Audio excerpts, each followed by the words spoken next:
Semua orang menganggap Fang Zhou hanya membangkitkan profesi nekromancer yang lemah dan tidak berguna. Namun mereka tidak tahu bahwa Fang Zhou memperoleh sebuah sistem yang menciptakan skeleton clone untuknya. Melalui tubuh kerangka itu, ia dapat menjelajahi Undead Realm, memburu para Undead, dan terus meningkatkan kekuatannya. Setiap Undead yang berhasil ia kalahkan bahkan bisa menjadi bagian dari pasukannya di dunia nyata. Saat semua orang masih meremehkannya, Fang Zhou diam-diam menemukan jalan perkembangan yang tidak dimiliki nekromancer manapun.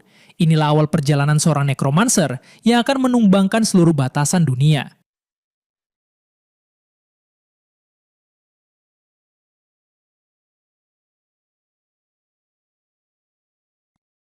Puluhan tahun lalu, dunia tiba-tiba mengalami mutasi. Hantu-hantu kejam menginvasi berbagai wilayah dan memaksa umat manusia memasuki era mitos. Sejak saat itu, manusia dapat membangkitkan profesi, menguasai berbagai skill, dan menaikkan rank untuk memperkuat diri. Para Awakener pun bertarung melawan monster-monster hantu di planet biru demi mempertahankan ruang hidup umat manusia. Era mitos akhirnya menjadi era milik para profesional yang telah membangkitkan profesi mereka. Di planet biru, tepatnya di Federasi Longxia, SMA Haichang sedang mengadakan upacara kebangkitan. Luhu mengumumkan bahwa upacara akan segera dimulai. Hari itu akan menentukan apakah para siswa bisa menjadi profesional. Profesi yang mereka bangkitkan juga akan berhubungan langsung dengan masa depan mereka. Karena itu, Luhu berharap setiap siswa bisa memperoleh profesi yang mereka inginkan.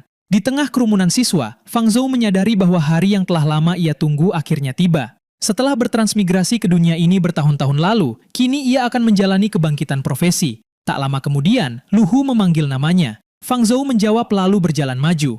Beberapa siswi langsung menebak profesi yang akan ia bangkitkan. Salah satu dari mereka menduga Fang Zhou akan menjadi priest karena aura yang dimilikinya. Siswi lain menyetujui tebakan itu. Menurutnya, wajah tampan Fang Zhou sangat cocok dengan profesi tersebut. Lu Renjia merasa kesal mendengar komentar mereka. Baginya, ketampanan tidak memiliki arti karena seorang Awakener tetap harus mengandalkan profesinya. Seorang siswa berambut hitam mendukung pendapat itu. Namun seorang siswi langsung menuduh mereka hanya iri kepada Fang Zhou. Tanpa memedulikan perdebatan tersebut, Fang Zhou terus berjalan menuju podium pengujian. Sambil membaca berkas di tangannya, Luhu mengingat bahwa Fang Zhou merupakan anak dari seorang pahlawan yang telah gugur. Catatan itu juga menunjukkan bahwa kebugaran fisik dan nilai akademiknya sangat baik. Karena itu, Luhu merasa wajar jika banyak siswa memperhatikannya. Fang Zhou berdiri di depan alat pengujian, lalu mengulurkan telapak tangannya. Lingkaran sihir keemasan segera menyala. Sesaat kemudian, cahaya putih keemasan memancar kuat dari meja pengujian. Para siswa terkejut melihat reaksi sebesar itu. Mereka mulai menduga Fang Zhou akan membangkitkan profesi yang luar biasa.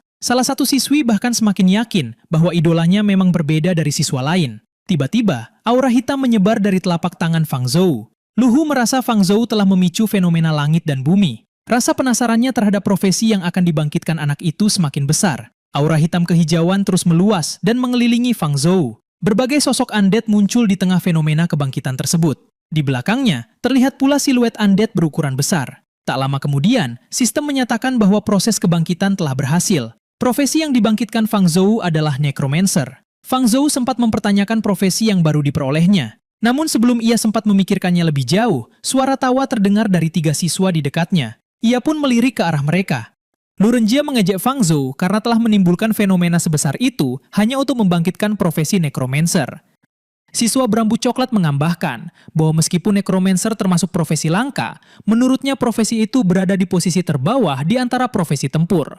Siswa berambut hitam ikut tertawa. Ia menganggap kebangkitan Fang Zhou membuktikan bahwa kekuatan profesi sama sekali tidak berhubungan dengan nilai akademik. Fang Zhou tidak langsung membantah mereka. Ia sendiri memahami bahwa Necromancer memang memiliki kelemahan fatal.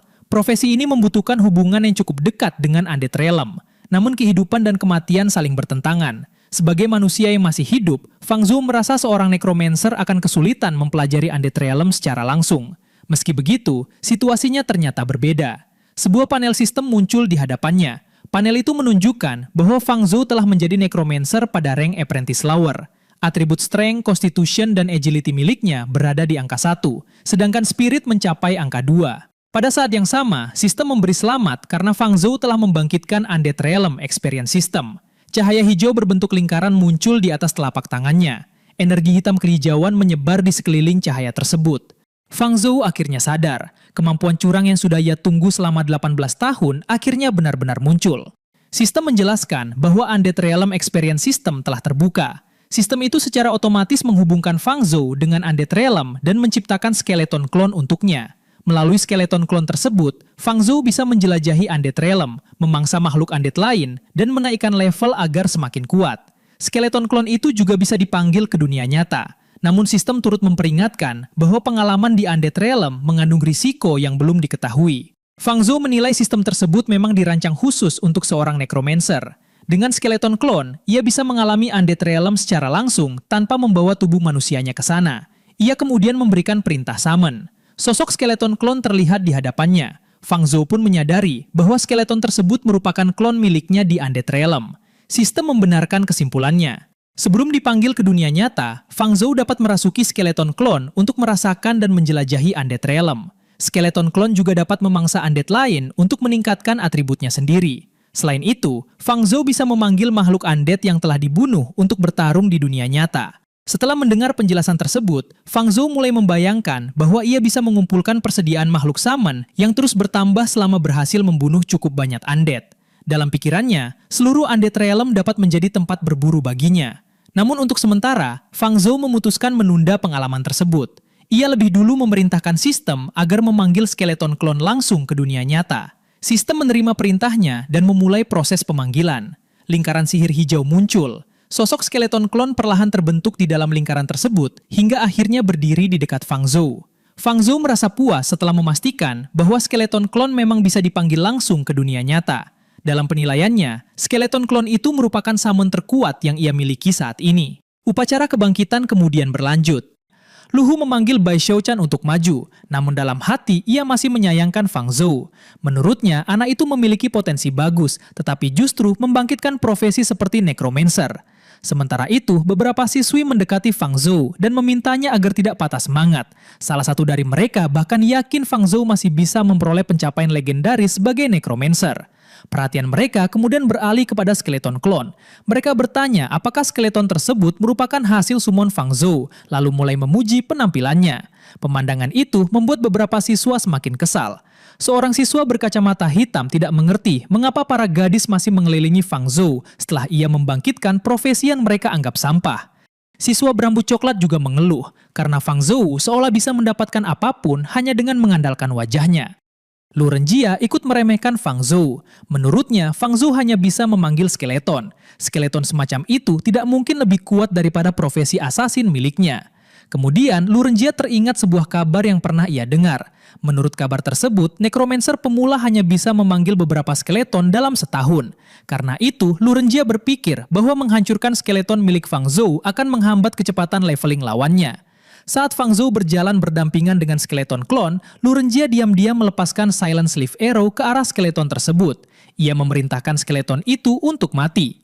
Proyektil Silent Sleeve Arrow langsung melesat, namun skeleton klon segera bergerak dari sisi Fang Zhou dan menghindari serangan tersebut. Lu Renjia terkejut karena skeleton itu tiba-tiba menghilang dari pandangannya. Pada saat berikutnya, skeleton klon sudah berdiri di belakang Lu Renjia dengan sebuah tongkat di tangan. Skeleton klon langsung mengayunkannya. Tongkat tersebut menghantam wajah Lu Renjia dan membuatnya tersungkur ke tanah. Wajahnya seketika babak belur. Lu Renjia tidak mengerti bagaimana serangannya bisa gagal. Ia berusaha bangkit lalu menatap Fang Zhou dan menuntut penjelasan atas tindakan lawannya. Di dalam pikirannya, Lu Renjia semakin tidak percaya melihat kekuatan skeleton tersebut. Ia bahkan menduga skeleton itu mampu mendeteksi serangan diam-diam yang datang dari titik buta. Meski begitu, Lu Renjia masih merasa memiliki kesempatan. Menurut pemahamannya, sekuat apapun makhluk summon milik seorang skeleton mage, tubuh utama pemiliknya seharusnya tetap lemah. Lu Renjia pun menyerang Fang Zhou secara langsung dan menyuruhnya mati. Fang Zhou segera menahan serangan tersebut dan menangkap tangannya. Ia menarik tangan Lu Renjia, lalu menyiapkan pukulan dengan tangan kirinya. Menurut Fang Zhou, Lu Renjia terlalu memandang tinggi kemampuannya sendiri. Pukulannya langsung menghantam wajah Lu Renjia. Tubuh Lu Renjia terpental, darah keluar dari mulutnya sebelum ia kembali tersungkur di tanah.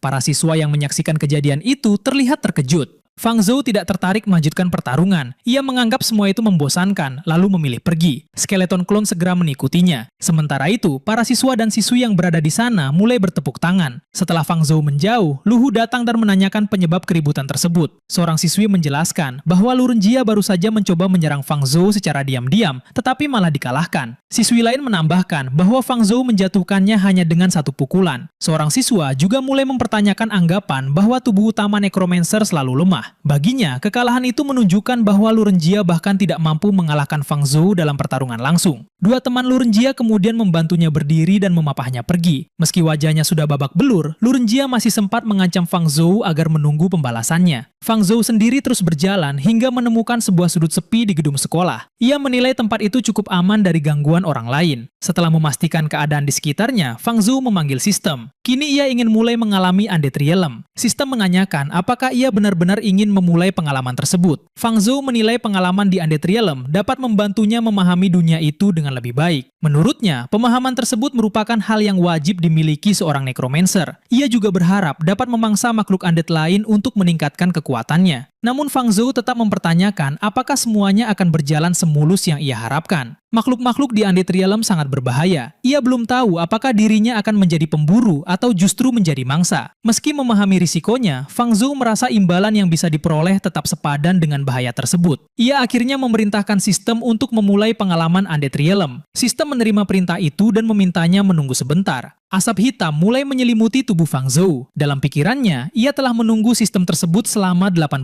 tahun. Karena itu, ia tidak akan menyia-nyiakan kesempatan untuk menjadi lebih kuat. Setelah persiapan selesai, sistem kembali memperingatkan bahwa pengalaman di Undead Realm memiliki tingkat risiko yang belum diketahui. Sistem kemudian meminta konfirmasi terakhir. Fang Zhou memilih opsi konfirmasi pada layar sistem. Latar di sekelilingnya seketika berubah menjadi Undead Realm. Skeleton klon muncul di dunia tersebut. Melalui skeleton klon, Fang Zhou melihat bahwa wujudnya sama persis dengan skeleton yang sebelumnya ia panggil ke dunia nyata. Ia pun menyadari bahwa inilah pengalaman Undead Realm yang dijelaskan oleh sistem. Panel status skeleton klon kemudian muncul. Skeleton klon berada pada rank apprentice lower dan belum memiliki equipment. Ia juga memiliki skill bawaan bernama skeletal armament. Skill tersebut memungkinkan skeleton menggunakan tulang untuk memperkuat diri dan menempa equipment. Fang Zhou menduga skeletal armament merupakan kemampuan yang sebelumnya digunakan skeleton klon. Untuk mengurangi risiko, ia memutuskan harus menempa senjata sebelum bertemu musuh. Namun tanpa ia sadari, seekor monster serigala berkepala dua sudah berdiri tepat di belakang skeleton klon.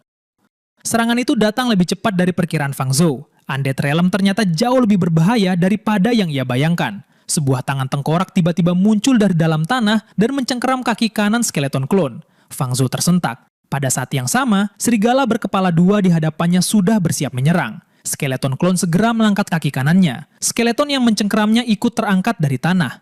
Karena harus menghadapi dua musuh sekaligus, Fang Zhou memutuskan untuk menghabisi keduanya dengan satu serangan. Skeleton klon menendang serigala berkepala dua. Benturan itu langsung menghancurkan skeleton yang masih bergelayut di kakinya. Namun, serigala tersebut tetap berdiri tegak. Fang Zhou menilai tendangan itu sama sekali tidak memberikan pengaruh. Skeleton klon kembali menyerang dengan dua tendangan berturut-turut. Hasilnya tetap sama, serigala berkepala dua itu tidak bergeming. Fang Zhou pun menyadari bahwa serangan seperti ini tidak akan berhasil. Saat melihat tumpukan tulang di dekatnya, sebuah ide langsung muncul dalam pikirannya. Serigala berkepala dua kembali menerjang. Fang Zhou segera meminta tulang-tulang itu membantunya. Skeleton klon menggunakan Bone Armament Assemble. Tumpukan tulang tersebut langsung menyatu dan membentuk senjata panjang dengan bilah melengkung seperti bulan sabit. Skeleton klon mengayunkannya tanpa ragu. Senjata itu menghantam salah satu kepala serigala berkepala dua. Fang Zhou berniat mengakhiri pertarungan dengan serangan tersebut. Namun, kepala yang satunya langsung menggigit lengan skeleton klon. Pada saat yang sama, tubuh manusia Fang Zhou menjerit kesakitan. Nyeri tajam muncul pada lengan kanannya. Darah kemudian mengalir dari balik jubah hingga ke pergelangan tangannya. Barulah Fang Zhou menyadari bahwa cedera yang diterima skeleton klon di Undead Realm bisa dirasakan oleh tubuhnya di dunia nyata. Menurutnya, sistem ini jauh lebih berbahaya daripada yang ia duga. Meski kesakitan, Fang Zhou tidak menghentikan pertarungan. Ia menyatakan bahwa kepala pemimpin serigala itu sudah mati. Skeleton klon lalu mencengkeram kepala serigala yang masih tersisa dan menariknya sampai terlepas dari tubuhnya. Fang Zhou menyatakan bahwa mulai sekarang, kematian akan melayaninya. Tubuh serigala berkepala dua itu terlempar dalam keadaan berlumuran darah. Fang Zhou kemudian kembali menggunakan Bone Armament. Setelah pertarungan berakhir, skeleton klon duduk di dekat tubuh serigala yang sudah tidak bernyawa. Fang Zhou menilai Bone Armament jauh lebih berguna daripada perkiraannya. Skill dari sistem tersebut berhasil memberikan hasil yang ia harapkan. Setelah serigala berkepala dua itu dikalahkan, sisa soul energi miliknya berubah menjadi api jiwa biru yang melayang di atas bangkainya. Fang Zhou belum mengetahui apa sebenarnya benda bercahaya itu. Skeleton klon tiba-tiba memegangi perutnya. Melalui tubuh avatar tersebut, Fang Zhou mendadak merasakan rasa lapar yang kuat. Kemudian, sebuah suara asing terdengar dalam pikirannya. Suara itu menyuruhnya melahap, makan, menjadi kuat, dan berevolusi. Skeleton klon pun mengambil api jiwa tersebut dan memasukkannya ke dalam mulut. Setelah melahapnya, sistem menunjukkan bahwa atribut skeleton klon mengalami peningkatan. Strength miliknya naik menjadi 1,1. Fang Zhou menyadari bahwa atribut itu bertambah sebesar 0,1. Ia menduga peningkatan tersebut merupakan efek dari bone armament. Sistem juga menunjukkan bahwa ia memperoleh 0,1 soul power. Karena belum memahami sumber daya baru tersebut, Fang Zhou segera mencari tahu fungsinya. Sistem menjelaskan bahwa soul power dikonversi dari soul energy. Sumber daya itu dapat digunakan untuk mengembangkan skill, meningkatkan potensi, memperkuat perlengkapan, dan berbagai fungsi lainnya. Setelah memahami penjelasan tersebut, Fang Zhou menarik satu kesimpulan. Ia harus terus menjelajah, membunuh, melahap, dan berevolusi. Selama terus berburu di Undead Realm, ia merasa dirinya bisa berkembang tanpa batas. Perhatiannya kemudian tertuju pada skeleton lain yang berada tidak jauh darinya. Sistem mengidentifikasi makhluk itu sebagai skeleton level pemula. Para necromancer biasanya menjadikannya summon umpan meriam karena tubuhnya rapuh, tidak memiliki kecerdasan, dan memiliki kelemahan pada api jiwa. Skeleton klon kembali menggunakan bone armament. Kali ini, tulang-tulang yang ada membentuk sebuah tombak. Sistem memberitahukan bahwa Fang Zhou berhasil menciptakan perlengkapan bernama Bone Spear. Skeleton klon langsung menerjang dan menyerang skeleton tersebut menggunakan Bone Spear. Skeleton itu pun berhasil dikalahkan. Perburuan tersebut mulai meningkatkan agility, constitution, dan soul power milik Fang Zhou. Ia menyatakan bahwa semua hasil perburuan itu akan menjadi bagian dari kekuatannya. Skeleton klon kemudian melanjutkan perburuan dan menghabisi sejumlah skeleton lain. Namun Fang Zhou masih belum puas. Menurutnya, hasil itu belum cukup. Ia yakin dirinya masih bisa menjadi jauh lebih kuat. Perburuan tersebut akhirnya meningkatkan strength skeleton klon menjadi 3. Agility, constitution, dan spirit masing-masing mencapai 2. Sementara itu, soul power yang berhasil dikumpulkannya mencapai 10. Di dunia nyata, Bai Xiaochan mulai memanggil Fang Zhou.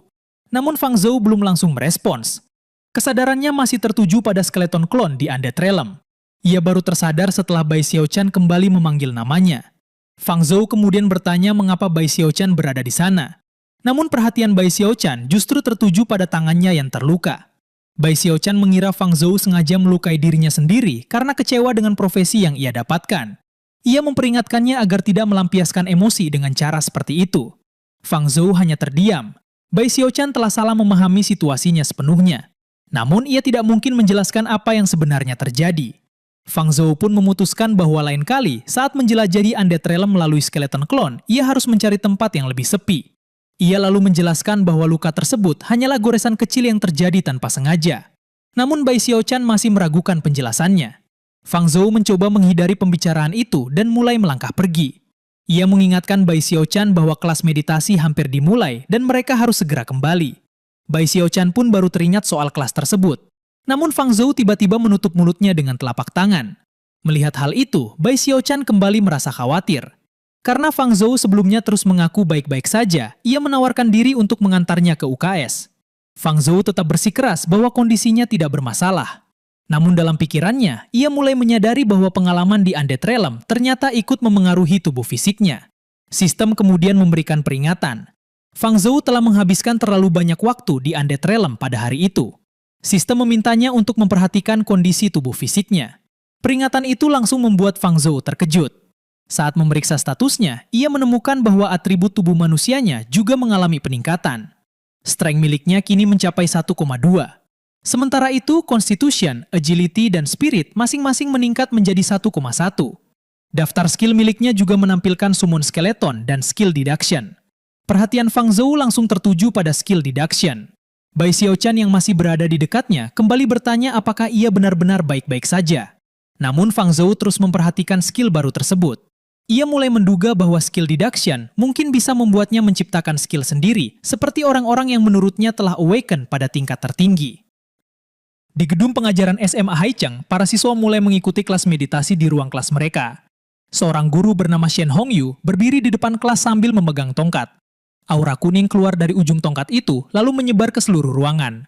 Setelah memperkenalkan diri sebagai pengajar kelas meditasi, ia membagikan teknik dasar yang sesuai dengan profesi setiap siswa. Shen Hongyu meminta mereka bermeditasi sambil membayangkan kemampuan dari profesi masing-masing. Menurut penjelasannya, meditasi dapat memperkuat jiwa sekaligus menjadi fondasi untuk menggunakan skill profesi. Meski begitu, para siswa tidak perlu terburu-buru. Target utama mereka saat ini hanyalah berhasil memasuki tahap meditasi. Shen Hongyu bahkan mengaku membutuhkan waktu setengah bulan untuk mencapainya, meskipun ia menganggap dirinya seorang jenius. Saat mendengarkan penjelasan tersebut, Fang Zhou melihat layar sistemnya muncul. Ia langsung memilih ya. Sistem pun menyatakan bahwa skeleton meditation method berhasil dipelajari. Fang Zhou cukup terkejut karena skeleton clone miliknya dapat mempelajari teknik tersebut secepat itu. Teknik meditasi dasar tipe undead ini dapat meningkatkan atribut spirit dengan membayangkan skeleton. Namun setelah memikirkannya kembali, ia merasa hasil tersebut masih masuk akal. Teknik itu hanya mengharuskannya membayangkan skeleton. Sementara bagi Fang Zhou, melihat skeleton klon beberapa kali sudah cukup untuk memenuhi syarat tersebut. Bahkan ketika Fang Zhou tidak sedang mengalami undead realm melalui skeleton klon, tubuh tulang itu akan berlatih meditasi secara otomatis. Artinya, ia dapat terus berlatih selama 24 jam setiap hari. Menurut Fang Zhou, sistem tersebut tidak jauh berbeda dari tubuh suci bawaan bagi seorang necromancer. Ia juga menyimpulkan bahwa pengalamannya memasuki undead realm akan menguras spirit. Karena itu, ia tidak boleh bermalas-malasan dalam melatih tubuh manusianya maupun skeleton klon. Fang Zhou kemudian memejamkan mata dan mulai mengalami undead realm. Di dunia tersebut, ia kembali bertindak melalui skeleton klon. Fang Zhou menyerang skeleton lain. Kilatan cahaya biru muncul dan langsung mematahkan tubuh targetnya. Serangan itu meningkatkan constitution dan soul power miliknya. Melihat hasil tersebut, Fang Zhou memutuskan untuk kembali berburu sepuasnya. Tak lama kemudian, sistem memberitahukan bahwa skill milik skeleton clone telah mencapai profisiensi insting.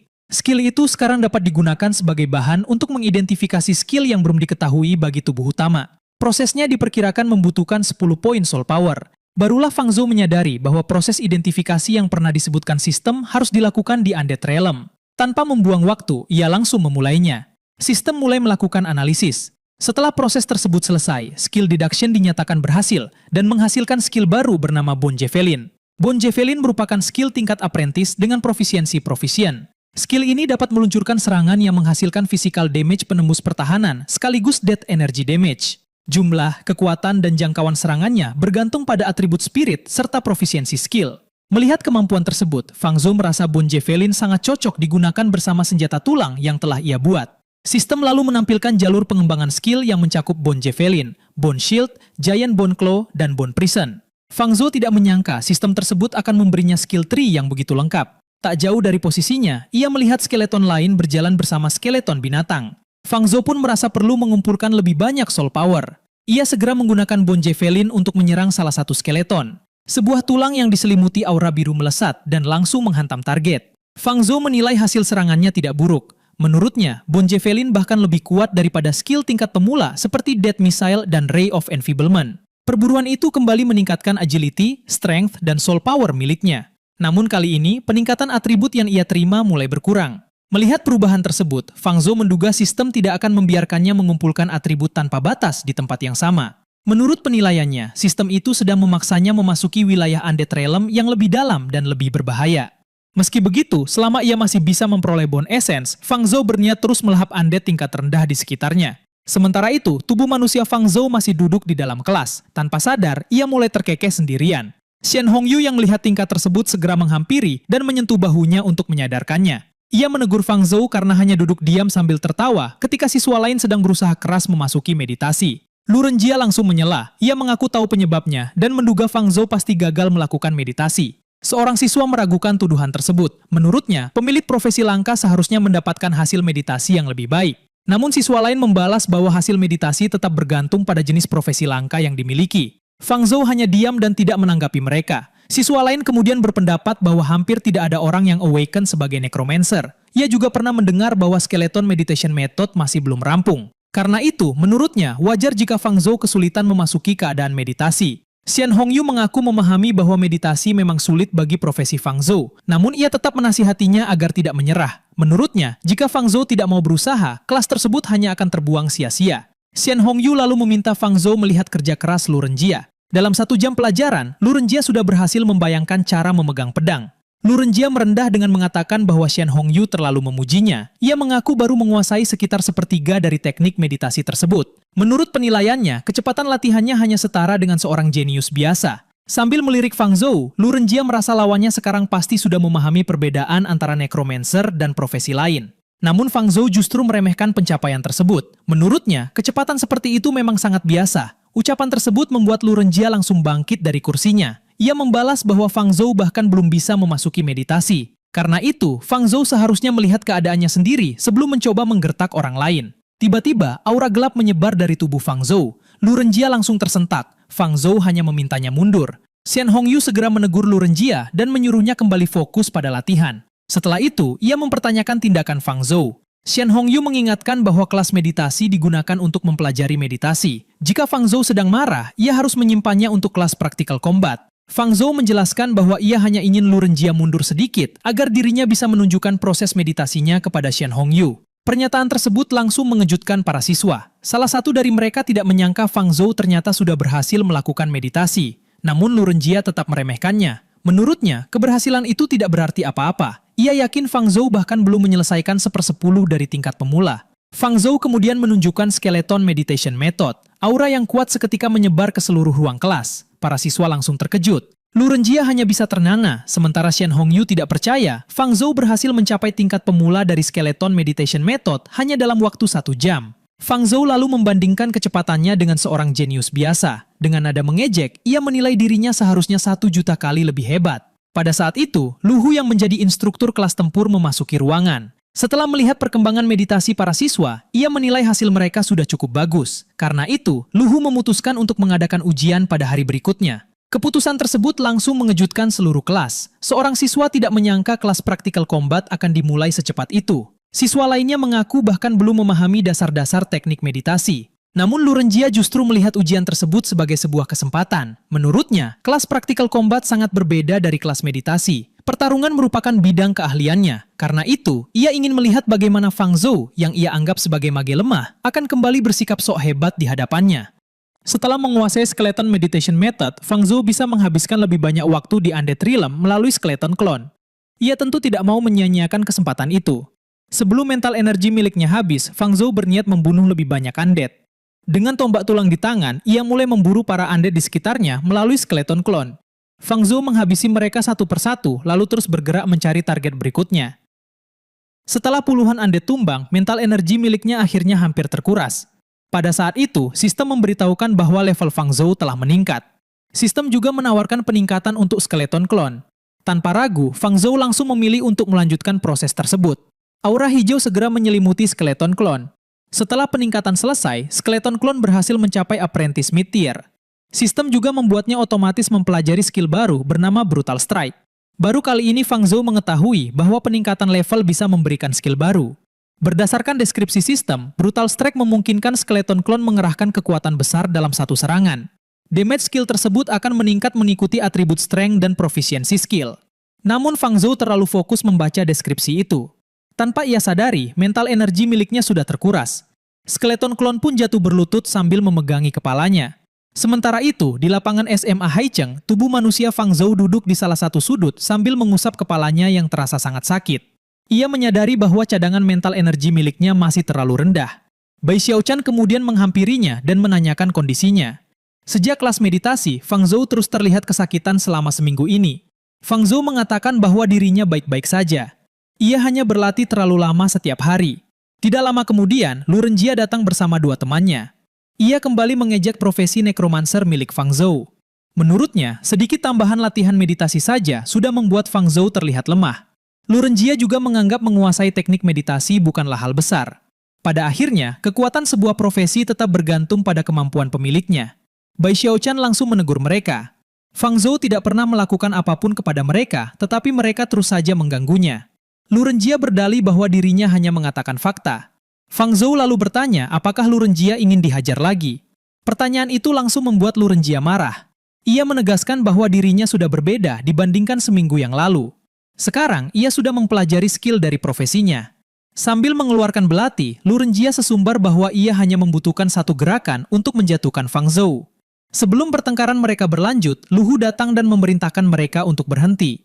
Lu Hu mengingatkan Lu Renjia bahwa sekolah mengajarkan skill agar mereka bisa membunuh demon pada masa depan, bukan untuk berkelahi dengan sesama siswa. Lu Renjia pun terpaksa menurut. Setelah itu, Lu Hu menoleh ke arah Fang Zhou. Ia sudah melihat nilai Fang Zhou di kelas meditasi dan memintanya tetap berlatih keras selama kelas combat. Fang Zhou menerima arahan tersebut. Ketika Lu Hu berjalan menuju tengah lapangan, Fang Zhou merasa instruktur itu sedang menjaganya. Luhu kemudian memerintahkan seluruh siswa untuk berkumpul. Ia meminta asistennya membawa sebuah alat ke tengah lapangan. Sang asisten segera mendorong apprentice tier test golem menggunakan troli. Luhu menjelaskan bahwa golem tersebut bisa menguji kemampuan menyerang dan bertahan para siswa. Dengan laser im sebagai acuan, nilai pertahanan 100 berarti seseorang mampu menerima serangan langsung dari cakarnya. Salah satu siswa mengetuk kepala golem tersebut dan meragukan ketahanannya. Ia bahkan menduga para siswa justru akan menghancurkan alat itu. Luhu langsung membantah dugaan tersebut.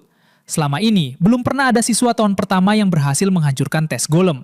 Namun bila ada yang mampu menghancurkannya dengan kekuatan sendiri, Luhu bersedia mengajukan hadiah sebesar 20 poin kontribusi atas namanya sebagai instruktur. Tawaran itu langsung menarik perhatian para siswa. Mereka mulai bersemangat setelah mengetahui bisa memperoleh 20 poin kontribusi sekaligus. Fang Zhou memahami bahwa poin kontribusi bisa digunakan untuk memperoleh berbagai barang dan skill. Karena itu, hadiah tersebut sangat berharga baginya. Para siswa mulai berebut untuk mencoba. Luhu segera meminta mereka berbaris dan mempersilakan siswa dengan profesi reguler maju lebih dahulu. Siswa pertama menggunakan fireball. Kobaran api menghantam tes golem. Panel di tubuhnya menampilkan nilai serangan 48. Luhu meminta siswa tersebut terus berlatih. Sementara itu, siswa itu tidak menyangka serangannya hanya menghasilkan nilai serendah itu. Siswa kedua kemudian maju dan menggunakan crippling strike. Serangannya menghasilkan nilai serangan 41. Setelahnya, siswa ketiga menggunakan petrify arrow dan memperoleh nilai 50.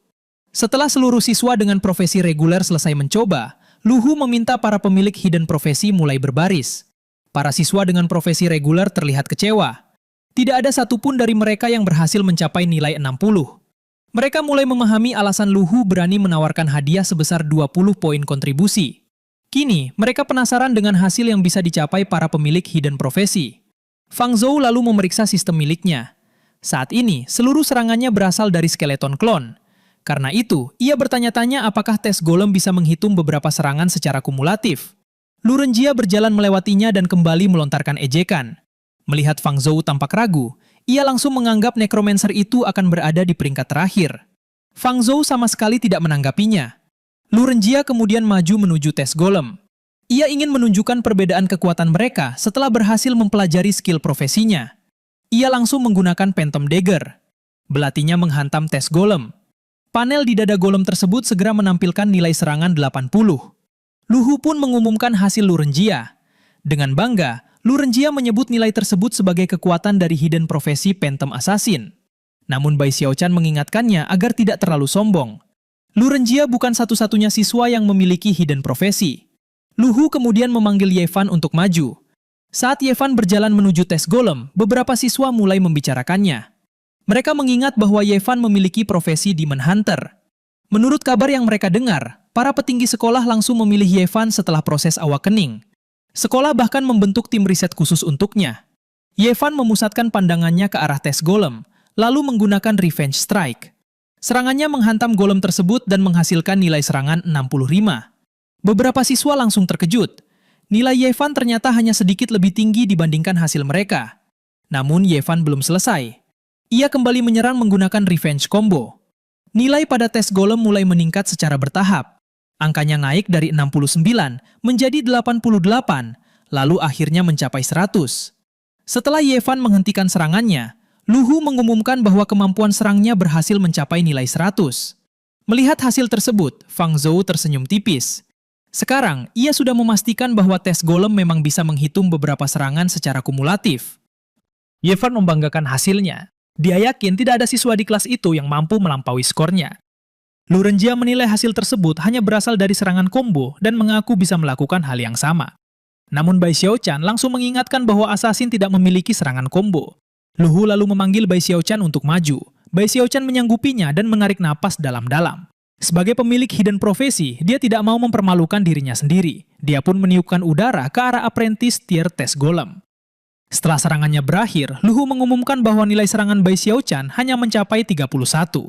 Hasil itu membuat Bai Xiaochan kecewa. Dia mengeluhkan statistik tempur profesi pendukung yang menurutnya sangat menyedihkan. Lu Renjia langsung menertawakannya karena hasil tersebut tidak sesuai dengan ucapan besarnya.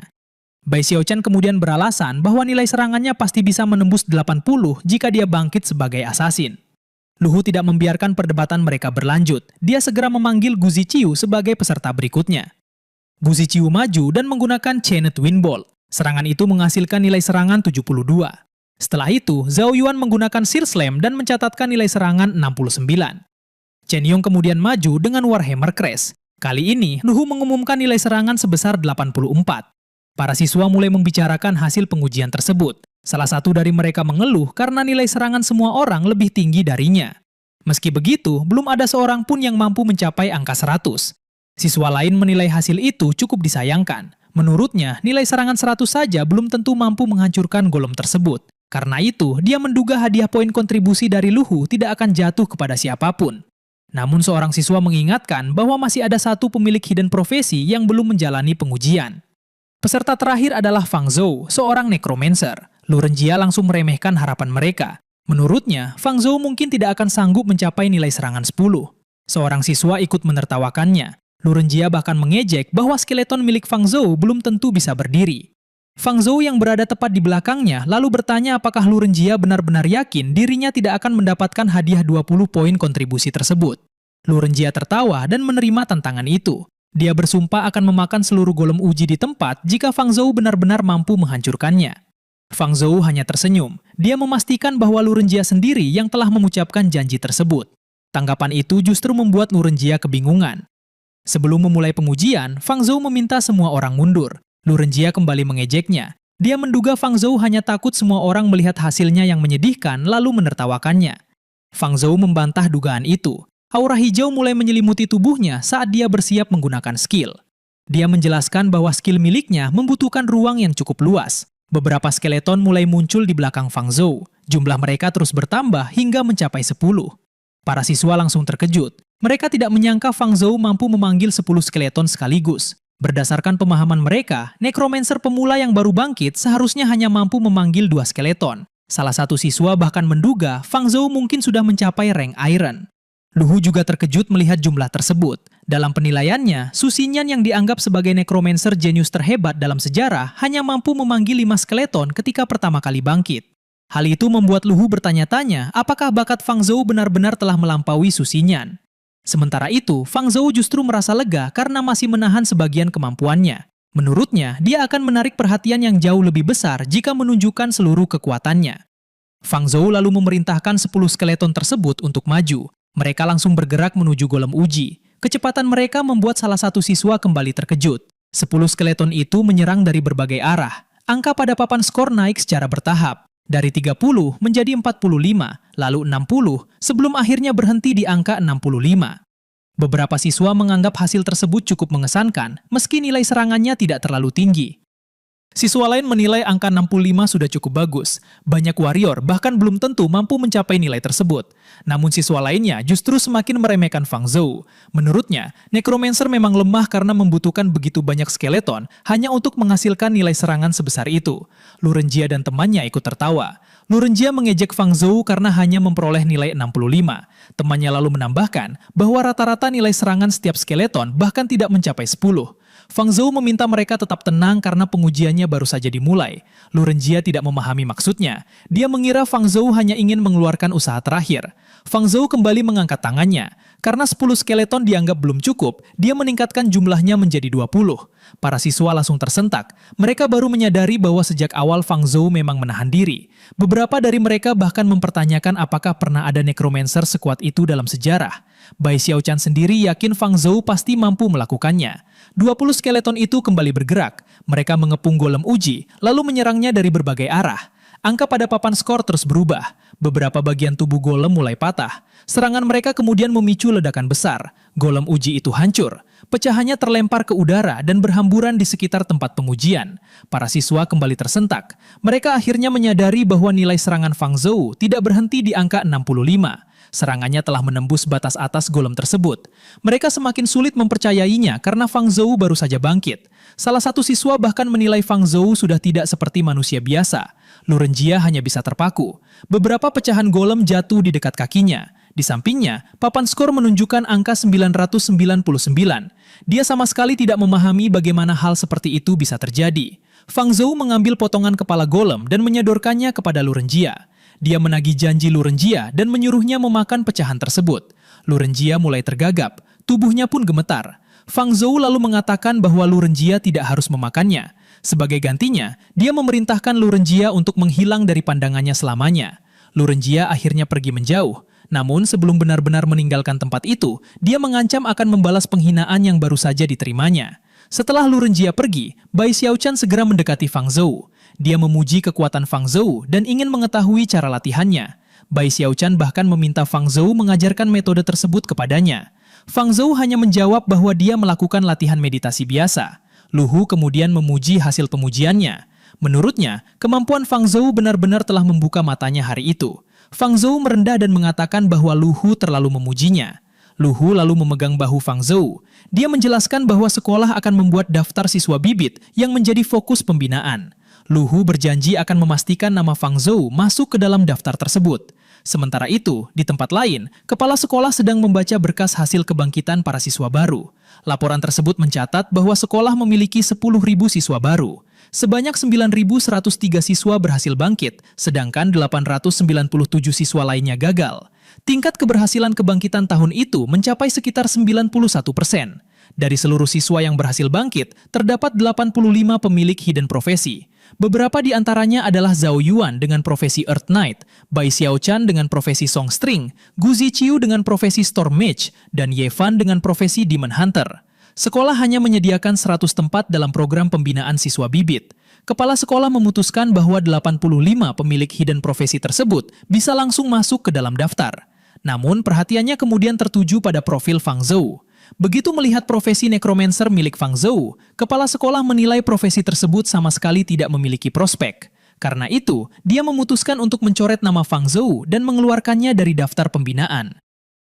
Di ruang kepala sekolah mempersilakan Lu Hu masuk. Ia heran melihat instruktur itu datang karena Lu Hu seharusnya sedang mengajar kelas combat. Namun Lu Hu langsung menjelaskan bahwa ia membawa laporan penting. Melihatnya datang dengan terburu-buru, kepala sekolah pun menanyakan apa yang telah ia temukan. Lu Hu segera mengeluarkan berkas Fang Zhou dan merekomendasikan necromancer itu untuk masuk ke dalam daftar bibit sekolah. Kepala sekolah langsung meragukan rekomendasi tersebut. Menurutnya, profesi necromancer memang memiliki potensi besar secara teori, namun hampir mustahil mewujudkan potensi itu dalam praktik. Lu Hu lalu mencontohkan Mayor Susinyan. Menurut penilaiannya, kekuatan tempur necromancer tersebut tidak kalah dari magi lain. Namun kepala sekolah menjelaskan bahwa Susinyan bisa mencapai posisinya sekarang karena mendapat pelatihan langsung darinya, seorang mantan rank legend. Sementara itu, Fang Zhou tidak memiliki pendukung yang sebanding. Kepala sekolah juga mengetahui bahwa Lu Hu pernah menjadi rekan seperjuangan orang tua Fang Zhou. Ia mengakui bahwa kedua orang tua Fang Zhou merupakan hero federasi. Meski begitu, daftar bibit bukan perkara sepele. Daftar itu menyangkut sumber daya sekaligus tanggung jawab besar. Lu Hu menegaskan bahwa hal tersebut justru menjadi alasan dirinya merekomendasikan Fang Zhou. Ia kemudian menyerahkan laporan dari kelas meditasi dan kelas combat siswa itu. Setelah membaca laporan tersebut, kepala sekolah langsung terkejut. Fang Zhou ternyata berhasil mempelajari teknik meditasi skeleton dalam kelas meditasi pertamanya. Lu Hu menambahkan bahwa dalam pertempuran nyata, Fang Zhou bahkan mampu memanggil 20 skeleton. Menurut Lu Hu, bakat seperti itu bisa membuat Fang Zhou menulis ulang sejarah profesi necromancer. Namun kepala sekolah menghentikan penjelasannya. Ia memilih menunggu dan melihat perkembangan Fang Zhou setelah simulasi medan perang dibuka. Lu Hu pun meninggalkan ruangan. Sementara itu, kepala sekolah masih memperhatikan berkas Fang Zhou. Ia ingin melihat kemampuan seperti apa yang sebenarnya dimiliki siswa tersebut. Di tempat lain, Bai Xiaochan berlari mendekati Fang Zhou. Ia langsung menanyakan bagaimana Fang Zhou bisa memanggil begitu banyak skeleton dalam kelas pertempuran pertamanya. Fang Zhou merasa dirinya hanya memanggil beberapa skeleton tambahan. Karena itu, Bai Xiaochan tidak perlu bereaksi berlebihan. Namun Bai Xiaochan menilai sikap seperti itu justru menjadi bentuk kesombongan tersendiri. Fang Zhou tetap menganggap pencapaiannya bukan sesuatu yang besar. Dalam pikirannya, ia juga tidak mungkin memberitahu Bai Xiaochan bahwa kekuatan yang baru saja ia tunjukkan hanya sebagian kecil dari seluruh kemampuannya. Saat keduanya masih berbicara, Ye Fan memanggil Fang Zhou dari belakang. Fang Zhou dan Bai Xiaochan pun menoleh ke arahnya. Sambil menepuk dada, Ye Fan menyatakan bahwa dirinya tidak pernah tunduk kepada siapapun. Dari seluruh siswa kelas 1, ia hanya menganggap Fang Zhou pantas menjadi lawannya. Fang Zhou dan Bai Xiaochan saling memandang tanpa berkata apapun. Setelah itu, mereka berbalik dan langsung pergi. Fang Zhou tidak tertarik menerima tantangan dari seseorang yang menurutnya mengalami cunibyo. Bai Xiaochan juga menganggap Ye Fan sebagai pria aneh. Ye Fan segera mengejar dan menghadang mereka. Ia menjelaskan bahwa maksudnya bukan memberikan tantangan biasa. Ia ingin menjadikan Fang Zhou sebagai partner latihan tandingnya. Setelah membangkitkan profesi langka Demon Hunter, Ye Fan telah bergabung dengan tim penelitian Demon Hunter. Penelitian tersebut membutuhkan partner latihan tanding dengan kekuatan sebanding agar mereka bisa melakukan studi lebih lanjut. Fang Zhou kemudian menanyakan alasan dirinya harus ikut dalam penelitian tersebut. Tanpa ragu, Ye Fan menawarkan 10 poin kontribusi dan menanggung seluruh biaya akomodasi Fang Zhou selama 2 minggu. Begitu mendengar tawaran itu, Fang Zhou langsung menjabat tangan Ye Fan dan menerima kesepakatan tersebut. Ye Fan menilai keputusan itu membuktikan bahwa mereka memang sepadan. Bai Xiaochan justru kebingungan melihat Fang Zhou menerima tawaran tersebut tanpa banyak pertimbangan. Ye Fan tidak ingin membuang waktu. Ia meminta Fang Zhou langsung mengikutinya. Bai Xiaochan masih memastikan apakah Fang Zhou benar-benar ingin mengikuti anak Cunibyo tersebut. Namun Fang Zhou tidak melihat alasan untuk menolak. 10 poin kontribusi bukan jumlah yang kecil. Selain itu, Fang Zhou berpikir bahwa keadaan di rumah mungkin sangat membutuhkan sumber daya tersebut. Dalam perjalanan, Fang Zhou bertanya apakah Ye Fan berasal dari generasi kedua bangsawan sampai bisa menghamburkan poin kontribusi dengan mudah. Bai Xiaochan langsung membantah dugaan itu. Ia menjelaskan bahwa poin kontribusi yang Ye Fan tawarkan sebenarnya merupakan uang muka dari komite penelitian. Fang Zhou heran karena komite penelitian bersedia memberikan uang muka sebesar itu. Bai Xiaochan pun menjelaskan bahwa Ye Fan tetap harus membayar kembali seluruh uang muka tersebut nanti. Melihat cara Ye Fan menghabiskan poin kontribusi, Bai Xiaochan menduga pria itu mungkin akan terlilit utang selama 20 tahun setelah lulus. Fang Zhou akhirnya memahami sumber keberanian Ye Fan dalam memberikan tawaran tersebut. Tak lama kemudian, Ye Fan berhenti di depan sebuah gedung belasan lantai. Ia lalu mempersilakan Fang Zhou dan Bai Xiaochan masuk. Setelah berada di dalam, Ye Fan memperkenalkan tempat itu sebagai laboratorium milik tim penelitiannya. Ia juga menanyakan apakah Fang Zhou merasa terkesan. Fang Zhou mengamati berbagai fasilitas di sana dan menilai laboratorium tersebut cukup lengkap. Menurutnya, pemilik profesi langka memang mendapat perlakuan yang berbeda. Tidak jauh dari mereka, seorang pria berbaju laboratorium sedang duduk. Tangan kanannya tampak menyerupai tangan robot. Pria itu menyapa Fang Zhou dan memperkenalkan dirinya sebagai Chen Qingshan, kepala komite penelitian Demon Hunter. Fang Zhou membalas sapaan tersebut dengan memanggilnya Profesor Chen. Sambil mengamati Chen Qingshan, Fang Zhou menduga pria itu mungkin bertugas sebagai staf pendukung.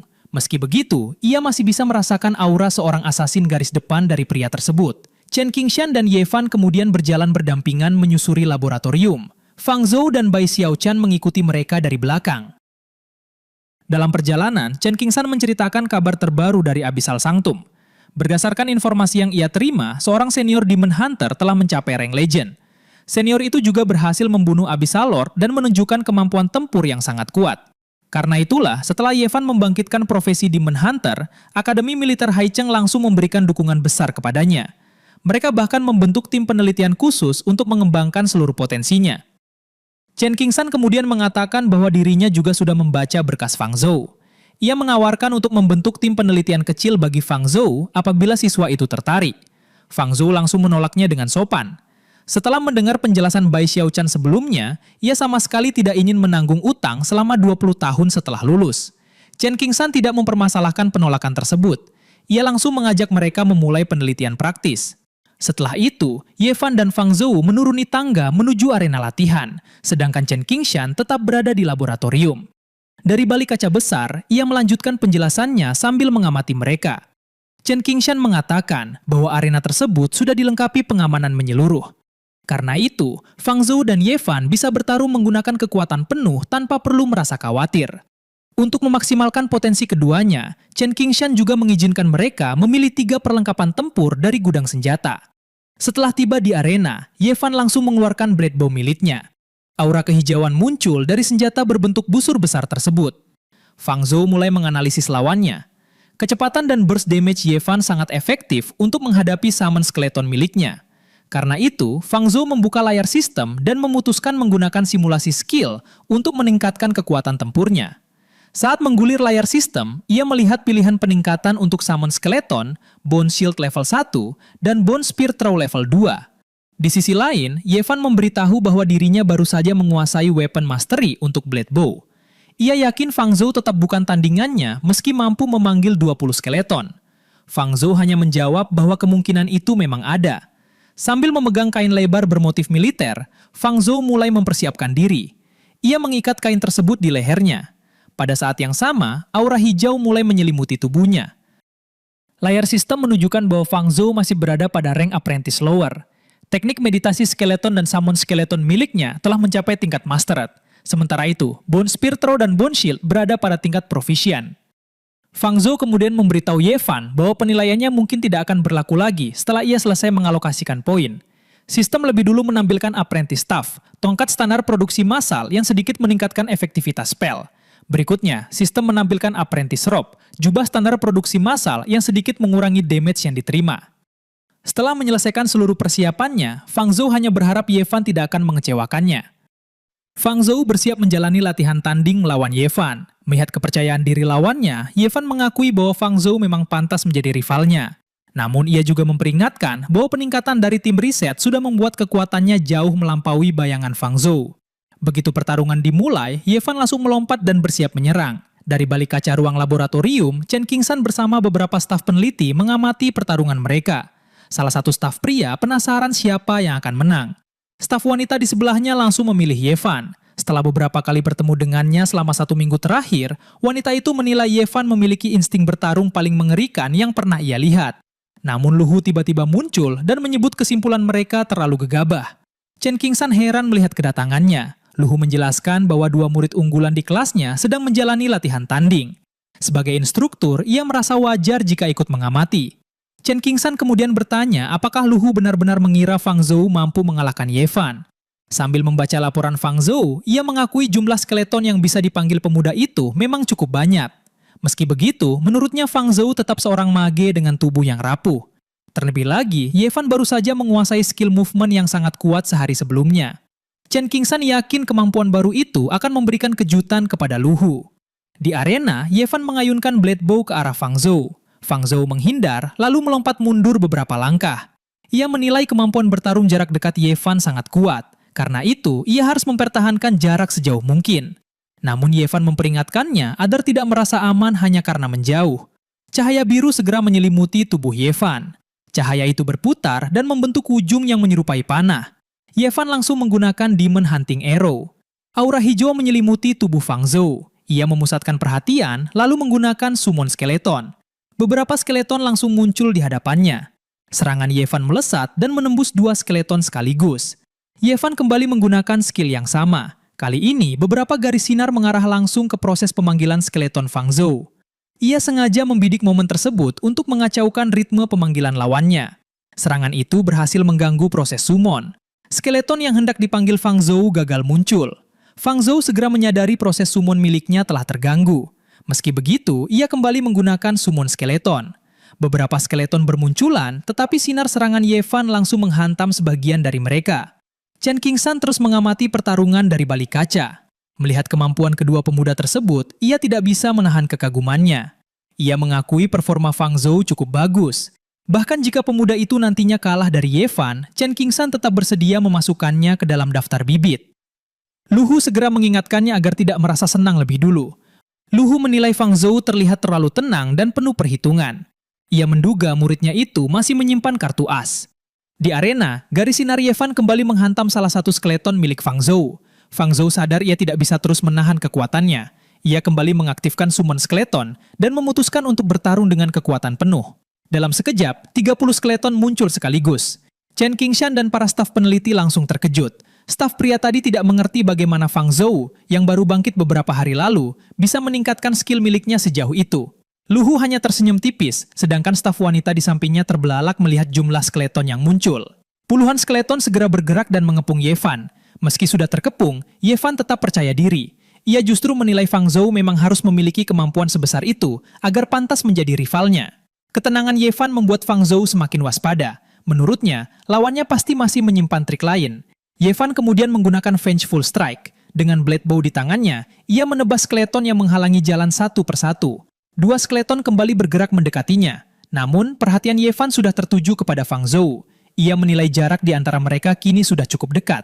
Ye Fan menebas kedua skeleton tersebut, lalu membidik Fang Zhou dan menggunakan Shadow Charge. Dalam sekejap, ia menerobos jarak di antara mereka. Melihat Ye Fan berhasil mendekati lawannya, Chen Qingshan merasa pertarungan sudah berakhir. Menurutnya, seorang mage yang diserang dari jarak dekat tidak mungkin mampu menahan serangan Ye Fan. Ye Fan kembali menggunakan Vengeful Strike dan bersiap menghantam Fang Zhou. Namun, Fang Zhou tetap berdiri dan menunggu. Dalam pikirannya, Ye Fan sudah masuk ke dalam perangkap. Sesaat sebelum serangan itu mengenainya, Fang Zhou menggunakan Bone Shield. Pertahanan tersebut langsung menahan Vengeful Strike. Ye Fan terpental ke belakang, sementara blade bow miliknya terlepas dari tangan. Ye Fan kebingungan karena tidak mengenali skill yang baru saja digunakan Fang Zhou. Lu Hu dan Chen Qingshan juga terkejut. Lu Hu menyadari bahwa kemampuan itu merupakan skill baru milik Necromancer. Sementara itu, Chen Qingshan sulit percaya Fang Zhou mampu mempelajari skill baru dengan usahanya sendiri. Fang Zhou kemudian meminta maaf kepada Ye Fan. Ia mengakui lawannya lebih kuat dari perkiraannya, sehingga ia harus menggunakan sedikit taktik. Beberapa skeleton kembali muncul. Setelah itu, Fang Zhou menghilang dari pandangan di tengah kawanan skeleton tersebut. Dari balik kaca, Lu Hu menilai taktik Fang Zhou benar-benar licik. Menurutnya, Fang Zhou memanfaatkan jubah kamuflase optik untuk menyamarkan posisinya di tengah kawanan skeleton. Para skeleton kembali mengepung Ye Fan. Namun kali ini, Ye Fan sama sekali tidak bisa menemukan Fang Zhou di antara mereka. Ia terus menyerang skeleton yang mengelilinginya satu persatu, sambil meminta Fang Zhou keluar dan menghadapinya. Aura hijau kemudian menyelimuti tubuh Ye Fan. Ia menyadari bahwa jika keadaan terus berlanjut, Fang Zhou akan membuatnya kelelahan sampai kalah. Karena itu, ia merasa terpaksa menggunakan skill yang masih disimpannya. Tubuh Ye Fan mendadak lenyap dari pandangan. Aura hijau membumbung menyerupai asap, sementara beberapa skeleton di sekitarnya langsung terpental. Lu Hu tidak menyangka Ye Fan sudah mampu menguasai skill tersebut sampai tingkat seperti ini. Chen Qingshan membenarkannya. Ia menjelaskan bahwa skill itu memiliki cooldown yang sangat lama. Namun, skill tersebut mampu menghasilkan burst damage tinggi, sekaligus membuat penggunanya bergerak atau melarikan diri dengan sangat cepat. Aura hijau menyerupai lidah api menyelimuti tubuh Ye Fan. Dari ketinggian, ia mengamati kawanan skeleton di bawahnya. Tatapannya kemudian tertuju pada salah satu skeleton yang mengeluarkan aura hijau. Ye Fan mengira akhirnya ia berhasil menemukan Fang Zhou. Ia mengangkat blade bow dan bersiap melancarkan Heavenfall Strike. Ye Fan lalu mengarahkan serangan tersebut kepada sosok yang ia yakini sebagai Fang Zhou. Ye Fan berteriak keras. Tubuhnya masih diselimuti aura hijau yang menyerupai lidah api. Ia mengarahkan blade bow ke sosok skeleton yang dikiranya sebagai Fang Zhou, lalu mengerahkan Heavenfall Strike. Dari ketinggian, serangan hijau meluncur deras menuju kawanan skeleton di arena. Skeleton bertudung kain bermotif militer yang berdiri di antara mereka segera menengadahkan kepala. Serangan itu menghantamnya secara langsung. Ledakan besar mengguncang arena dan melemparkan beberapa skeleton di sekitarnya. Setelah ledakan mereda, Ye Fan terlihat terengah-engah. Sementara itu, skeleton bertudung yang menjadi sasaran serangannya sudah tergeletak di lantai. Ye Fan menatap skeleton tersebut. Ia menegaskan bahwa meski lawannya sangat kuat, dirinya juga memiliki harga diri dan tidak boleh kalah begitu saja. Ia kemudian menoleh ke arah ruang laboratorium dan meminta mereka segera memanggil petugas medis. Ye Fan tidak ingin pertarungan itu sampai menimbulkan korban jiwa. Namun reaksi orang-orang di balik kaca laboratorium tidak sesuai dengan perkiraannya. Chen Qingshan mengangkat kedua tangannya yang terkepal. Lu Hu masih menatap arena tanpa mengalihkan pandangan, sementara Bai Xiaochan membelalat. Ye Fan mulai merasa ada yang aneh. Menurutnya, tatapan mereka sama sekali bukan tatapan yang diberikan kepada seorang pemenang. Ia kembali memperhatikan skeleton bertudung yang tergeletak di hadapannya. Setelah melihatnya dengan lebih jelas, Ye Fan akhirnya menyadari bahwa sosok yang baru saja ia kalahkan bukanlah Fang Zhou. Ye Fan menduga Fang Zhou telah menggunakan kamuflase terbalik sekaligus kamuflase ganda. Menurut penilaiannya, Fang Zhou tidak hanya menyamar sebagai skeleton, ia juga membuat skeleton lain menyamar sebagai dirinya. Begitu Ye Fan menyadari jebakan tersebut, beberapa skeleton langsung menyergapnya. Salah satunya menarik kakinya hingga Ye Fan kehilangan kesempatan untuk bergerak. Pada saat yang sama, Fang Zhou muncul dari belakang. Ia mengarahkan tongkat berkepala skeleton ke punggung Ye Fan, lalu memberitahunya bahwa pertarungan itu sudah menjadi kemenangan Fang Zhou. Ye Fan hanya bisa menundukkan kepala dengan lemas. Ia akhirnya menyatakan menyerah. Lu Hu pun mengumumkan kemenangan Fang Zhou. Tak lama kemudian, tubuh Ye Fan mulai limbung. Heavenfall Strike telah menguras terlalu banyak tenaganya hingga ia tidak sanggup bertahan lebih lama. Saat Ye Fan hampir terjatuh, sebuah skeleton segera menahan tubuhnya. Ye Fan sempat mengucapkan terima kasih. Fang Zhou memintanya bersantai. Ia mengatakan bantuan tersebut hanya bentuk rasa kasihan kepada seorang pecundang. Ye Fan kemudian dibaringkan di atas tandu dan dibawa pergi oleh dua skeleton. Dari atas tandu, ia terus memumpat. Ia menegaskan bahwa kekalahan itu hanya akan menjadi batu loncatan agar dirinya semakin kuat. Ye Fan juga meminta Fang Zhou menunggu pembalasannya. Menurutnya, roda nasib akan selalu berputar. Fang Zhou menjelaskan bahwa dirinya hanya bercanda. Ia merasa Ye Fan tidak perlu sampai semarah itu. Setelah Ye Fan dibawa pergi, Chen Qingshan menghampiri Fang Zhou. Lu Hu mengikuti dari belakang. Chen Qingshan mengakui bahwa kekuatan Fang Zhou jauh melampaui perkiraannya. Fang Zhou menyapa Profesor Chen. Chen Qingshan lalu memegang bahunya. Ia menilai taktik licik seperti itu bisa membuat Fang Zhou menjadi seorang ahli strategi pada masa depan. Namun bagi Fang Zhou, ucapan tersebut sama sekali tidak terdengar seperti pujian. Lu Hu kemudian menanyakan skill pertahanan yang Fang Zhou gunakan selama pertarungan. Ia ingin memastikan apakah skill itu merupakan kemampuan baru yang Fang Zhou kuasai sendiri. Fang Zhou membenarkannya. Ia mengaku mendapat sedikit pencerahan ketika berlatih Summon Skeleton dan berhasil menguasai 2 skill baru. Fang Zhou menamai kedua skill tersebut Bone Javelin dan Bone Shield. Chen Qingshan dan Lu Hu langsung terdiam setelah mendengar penjelasannya. Beberapa saat kemudian, Lu Hu menepuk punggung Fang Zhou dan memujinya karena selalu memberikan kejutan. Fang Zhou segera memintanya menepuk lebih pelan. Lu Hu lalu mengusulkan agar Chen Qingshan menggunakan peralatan laboratorium untuk menguji kedua skill baru tersebut. Chen Qingshan langsung menyetujuinya dan bersiap mengatur pengujian. Namun Fang Zhou menjelaskan bahwa mental power miliknya sudah hampir habis. Dalam kondisi seperti itu, ia tidak bisa menguji Bone Javelin maupun Bone Shield. Lu Hu mengatakan masalah tersebut mudah diselesaikan. Seorang petugas laboratorium segera membawa dan meletakkan 1 dus mental power recovery potion. Melihat jumlahnya, Fang Zhou sampai bertanya apakah ramuan itu harus diminum atau mereka sebenarnya sedang berjualan bir. Lu Hu menyuruhnya langsung meminum ramuan tersebut dari botol. Fang Zhou pun meneguk mental power recovery potion itu seperti air putih. Ia merasa baru kali itu melihat seseorang meminum recovery potion dengan cara seperti itu. Meski begitu, ia mengakui rasanya cukup menyegarkan.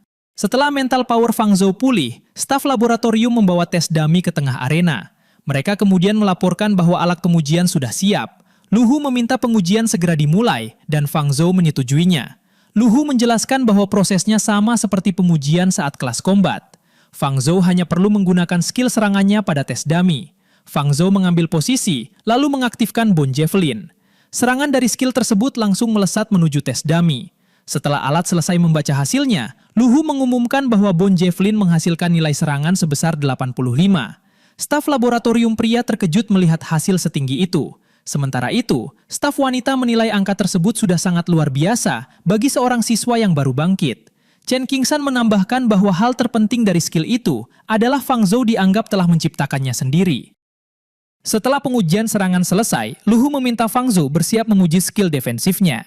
Tes dummy mengambil posisi dan langsung melancarkan pukulan ke arah Fang Zhou. Fang Zhou segera mengaktifkan Bone Shield. Pertahanan tersebut berhasil menahan serangan tes dummy. Hasil pengujian menunjukkan bahwa Bone Shield memiliki nilai pertahanan sebesar 80.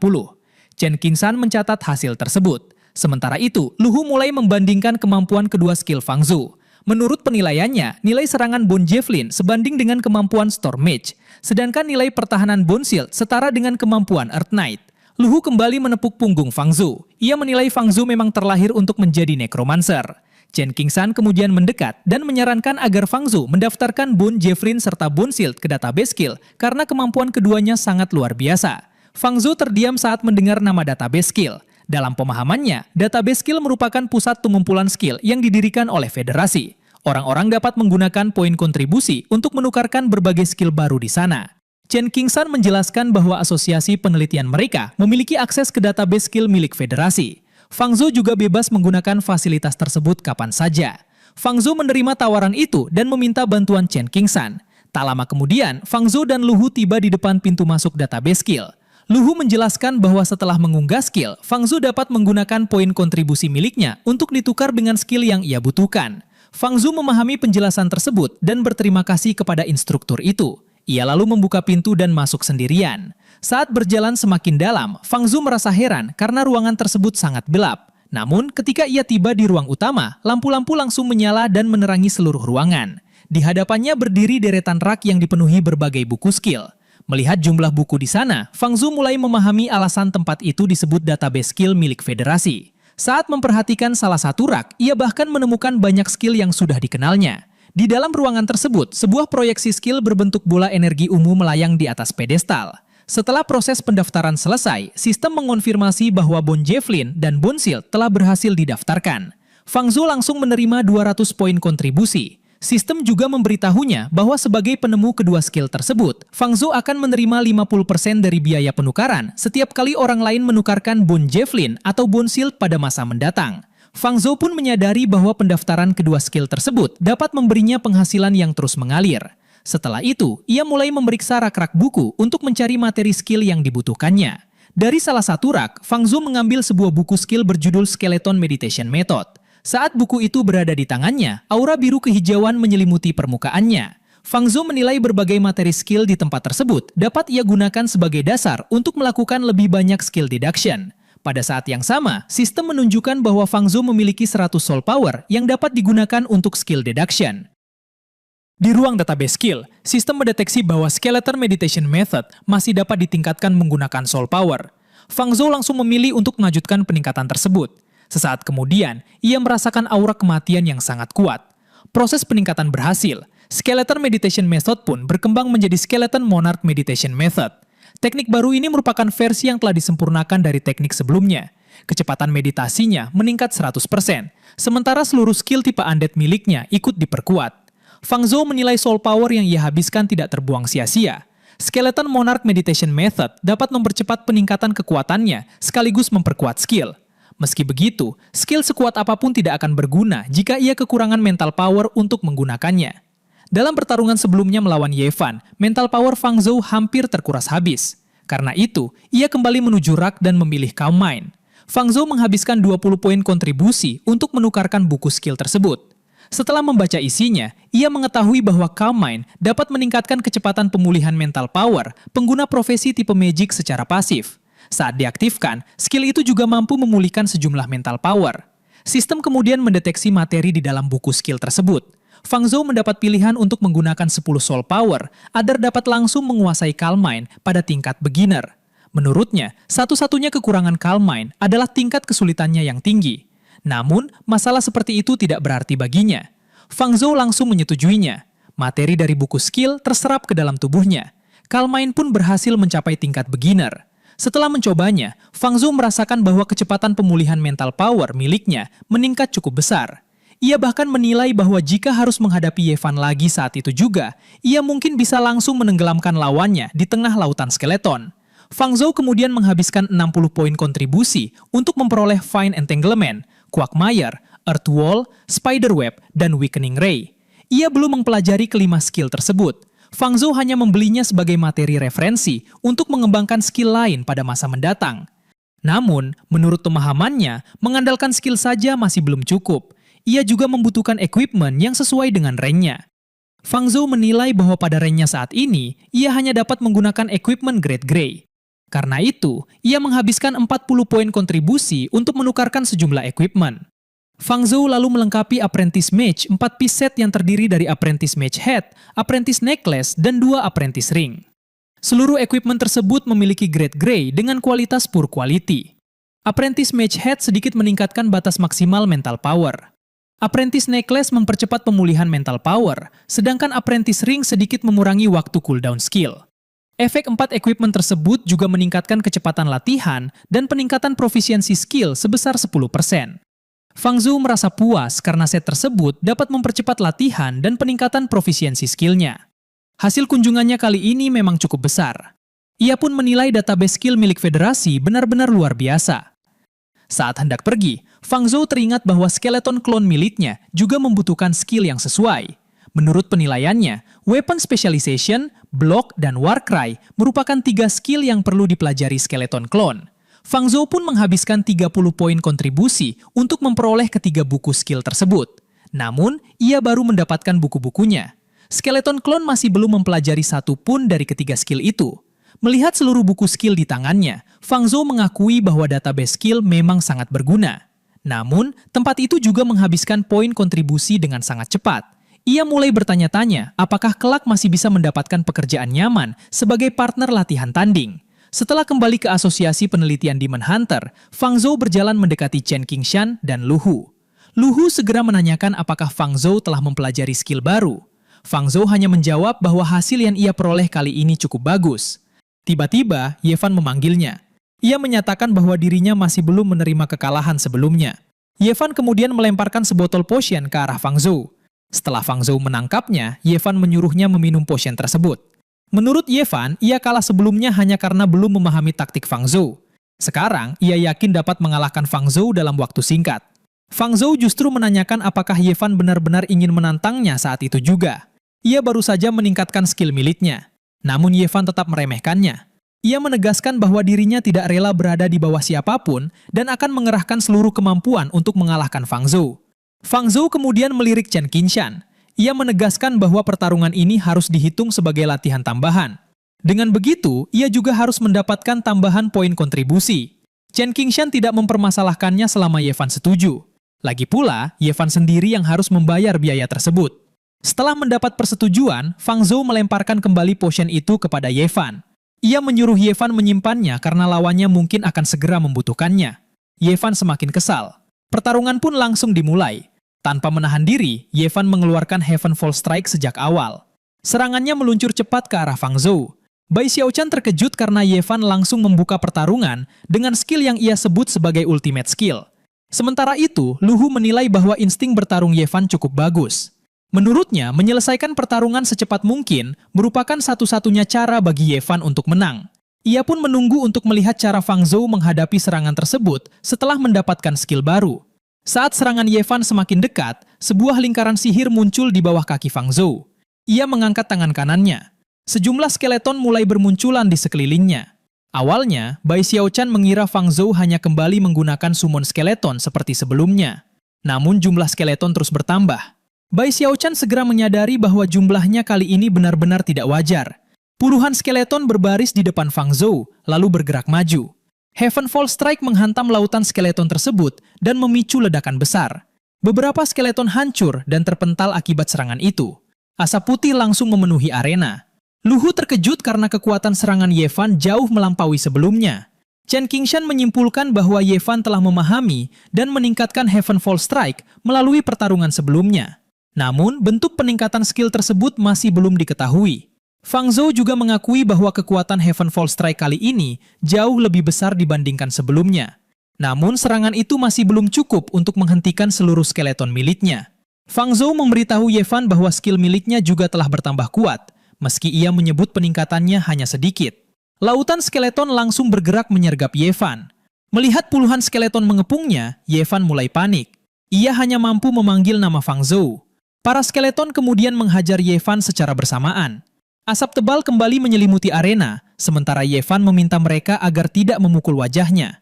Setelah pertarungan berakhir, Ye Fan tergeletak di arena dengan wajah babak belur. Chen Qingshan mengusap wajahnya.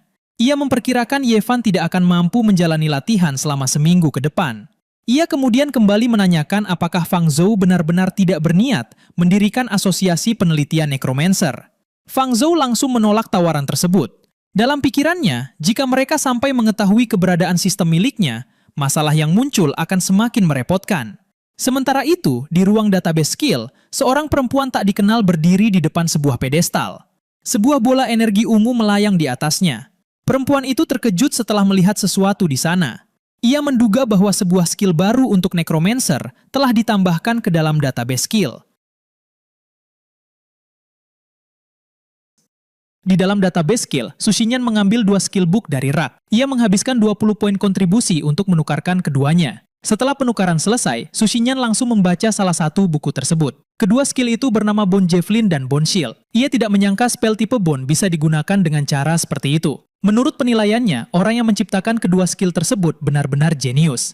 Sambil membawa 2 skill book itu, Su Xinyan segera pergi untuk menyampaikan penemuannya kepada sang ayah. Saat itu, Lu Hu dan Chen Qingshan sedang menemui Su Tianquo di ruang kerjanya. Su Tianquo mempertanyakan alasan instruktur Lu kembali datang menemuinya. Lu Hu sekali lagi meminta agar Fang Zhou dimasukkan ke dalam daftar seat. Chen Qingshan ikut mendukung permintaan itu. Ia bahkan bersedia memberikan jaminan untuk Fang Zhou. Su Tianquo menyesap tehnya, lalu mempertanyakan alasan Chen Qingshan ikut mendukung Lu Hu. Menurut Su Tianquo, performa seorang necromancer memang cukup bagus pada tahap awal. Namun dalam perkembangan berikutnya, profesi itu tidak memiliki cukup banyak skill yang sepadan dengan kekuatannya untuk dipelajari. Chen Qingshan kemudian menjelaskan bahwa Fang Zhou telah memahami 2 skill necromancer melalui usahanya sendiri. Mendengar hal itu, Su Tianquo langsung menyemburkan teh yang baru diminumnya. Meski terkejut, ia tetap menilai bahwa memahami skill baru bukanlah sesuatu yang luar biasa. Baginya, hal terpenting tetap kualitas efek yang dihasilkan skill tersebut.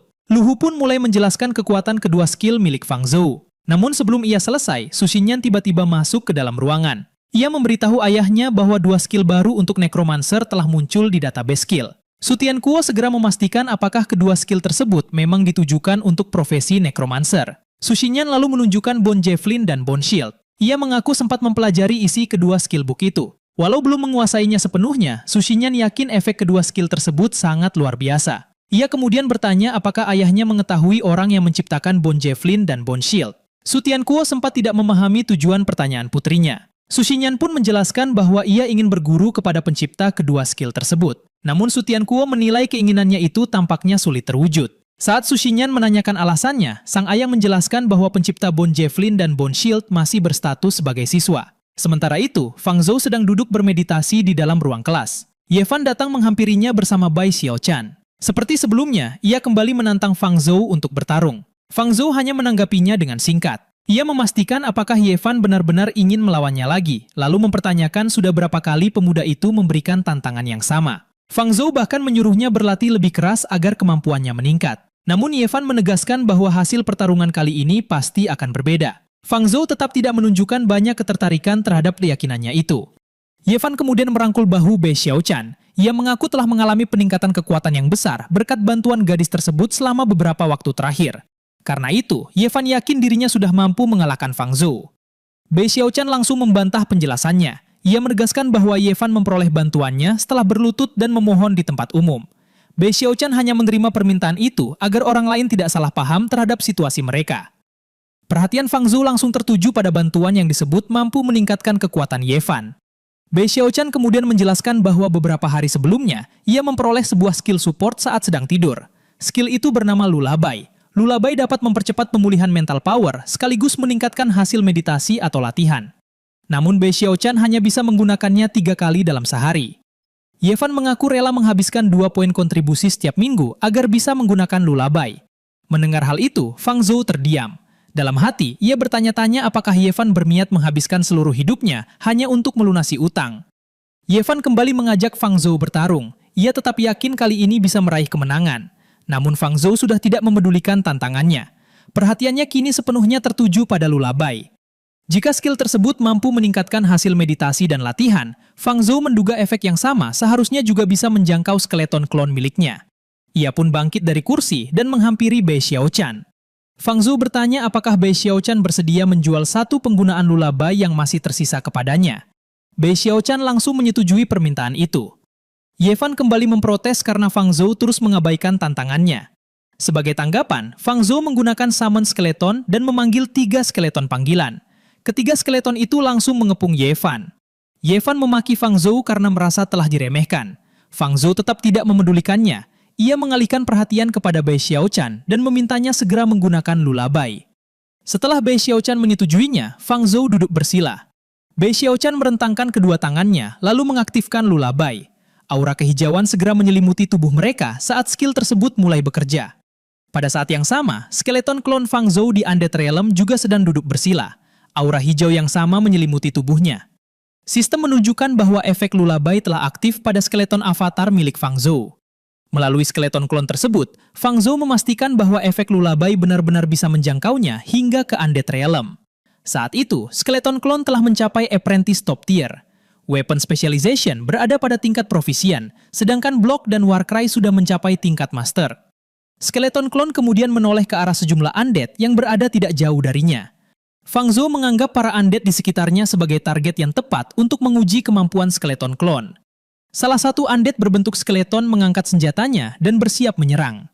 Skeleton klon Fang Zhou segera membentuk Bone Spear, lalu menyiapkan tombak tulang itu untuk menghadapi serangan. Ketika undead tersebut mengayunkan senjatanya, skeleton klon langsung menggunakan blok. Ia mengambil posisi bertahan dan menahan serangan lawan menggunakan tombaknya. Blok membuat penggunanya mampu menahan serangan berikutnya sekaligus mengurangi damage yang diterima. Efektivitasnya dipengaruhi oleh Constitution serta Proficiency skill. Skeleton klon kemudian menggunakan Weapon Specialization. Undead itu kembali mengayunkan senjatanya. Skeleton klon segera menghindar. Serangan lawannya hanya menghantam ruang kosong hingga membuat tanah berhamburan. Skeleton klon langsung membalas. Tombaknya meresat dan menembus tubuh undead tersebut hingga hancur. Setelah targetnya dikalahkan, api jiwa melayang di dekat skeleton klon. Sistem memberikan tambahan strength sebesar 0,11 dan soul power sebesar 0,55. Fang Zhou segera menyadari bahwa hadiah dari sistem ikut meningkat sebesar 10%. Menurut penilaiannya, Lullaby benar-benar merupakan skill yang luar biasa. Tak lama kemudian, dua undead bertubuh gemuk berjalan mendekati skeleton clone. Keduanya langsung menyerang. Serangan mereka menghantam tanah dan menimbulkan ledakan besar. Namun skeleton clone berhasil melompat untuk menghindarinya. Ia segera menyerang balik menggunakan tombaknya. Serangan itu menghantam dan mengalahkan kedua undead tersebut. Dari masing-masing undead, sistem kembali memberikan tambahan strength sebesar 0,11 dan soul power sebesar 0,55. Setelah mengalahkan mereka, skeleton clone melihat ratusan undead lain yang berdiri berkelompok tidak jauh di hadapannya. Fang Zhou menyadari bahwa masih ada satu pasukan undead yang harus ia hadapi. Skeleton clone kemudian menggunakan war cry. Raungan keras menyebarkan gelombang suara ke seluruh area. Melalui skeleton clone, Fang Zhou menantang seluruh undead itu untuk maju dan menyerangnya secara bersamaan. Ia bahkan mengejek mereka sebagai sekumpulan sampah. War cry meningkatkan strength, constitution, dan agility penggunanya selama beberapa waktu. Durasi serta besarnya peningkatan tersebut dipengaruhi oleh strength dan proficiency skill.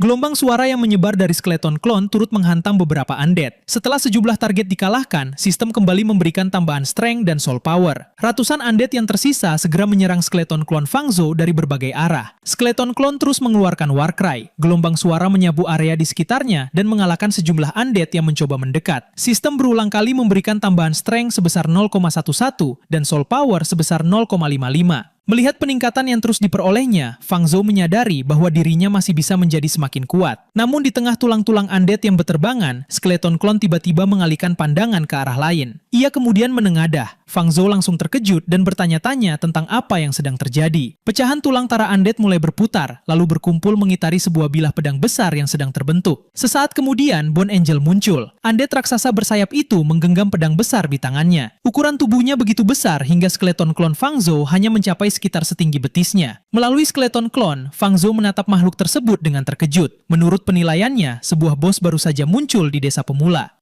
Bone Angel melayang sambil mengangkat pedang besarnya dengan kedua tangan. Di bawahnya, skeleton clone Fang Zhou berdiri menghadapi makhluk raksasa yang ukurannya jauh lebih besar. Bone Angel langsung mengayunkan pedangnya ke tanah. Skeleton clone segera menghindar sebelum bilah raksasa itu mengenainya. Setelah lolos, Fang Zhou kembali menghadapi Bone Angel. Ia sadar, satu serangan saja sudah cukup untuk membunuhnya jika mengenai tubuh skeleton clone.